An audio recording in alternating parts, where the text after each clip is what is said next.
দর্শক, আপনাদের এস বাংলাতে স্বাগতম।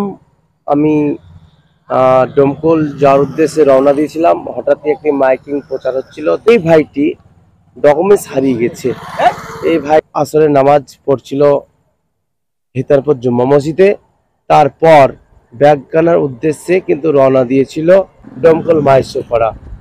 এই 3টে থেকে 3:30-এর মধ্যে কিন্তু আধার কার্ড বাদে ইনার ডকুমেন্টস মানি ব্যাগ সহ ডকুমেন্টস হারিয়ে যায়। তাই অনুরোধ করব ভিডিওটি প্রচুর পরিমাণে শেয়ার করুন এবং এই ভাইটি ডকুমেন্টস কোনো ব্যক্তি যদি পেয়ে থাকেন, আপনি এই ভাইয়ের হাতে সেই ডকুমেন্টসগুলো তুলে দেবেন। এনার নাম মাহবুল ইসলাম, বাড়ি শাহবাজপুর।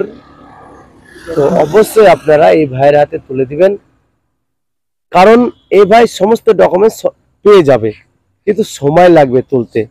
তো আপনারা যদি কেউ পেয়ে থাকেন, ভাই বহুত কষ্ট একজন ব্যক্তি, আমার খুব কাছের। যদি আপনারা পেয়ে থাকেন, কেউ যদি পেয়ে থাকেন, তো স্ক্রিনে দেওয়া নাম্বারে অবশ্যই যোগাযোগ করবেন। প্রয়োজনীয় জিনিস কখন কোনটা কাজে লাগবে বলাই মুশকিল।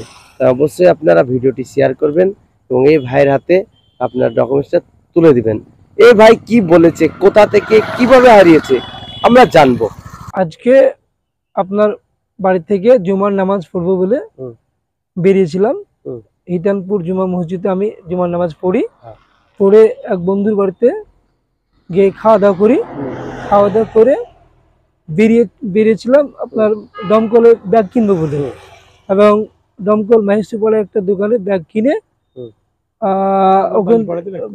ওখান থেকে ব্যাগ কিনে আবার ব্যাগ করি বাড়ির দিকে। দিয়ে আমি আপনার বাড়ি যাই হিতানপুর বালিপাড়ার মধ্য দিয়ে, এবং সেখানে যে ওই আসর নামাজের সময় হলে সেখানে মসজিদে নামাজ পড়তে ঢুকলে দেখি আমার পকেটে মানি ব্যাগ নেই। আমার মানি ব্যাগে অনেক গুরুত্বপূর্ণ ডকুমেন্টস আছে, মানে আধার কার্ড বাদে প্রায় গুরুত্বপূর্ণ ডকুমেন্টসগুলোই মানি ব্যাগে আছে। তো বন্ধুরা, আপনারা কেউ যদি আমার ওই মানি ব্যাগটা পান, আমার যেহেতু ওখানে গুরুত্বপূর্ণ ডকুমেন্টস আছে, তাহলে আপনারা আমাকে ওই ডকুমেন্টসগুলো মানে ফেরত দিয়ে, মানে আমাকে দিয়ে সাহায্য করবেন। আপনারা মানে যে কোনোভাবে খোঁজ দিয়ে সাহায্য করলে আমি উপকৃত হব। আমার নাম মাহবুল ইসলাম, বাড়ি আমার শাহবাজপুর, দমকল মুর্শিদাবাদ।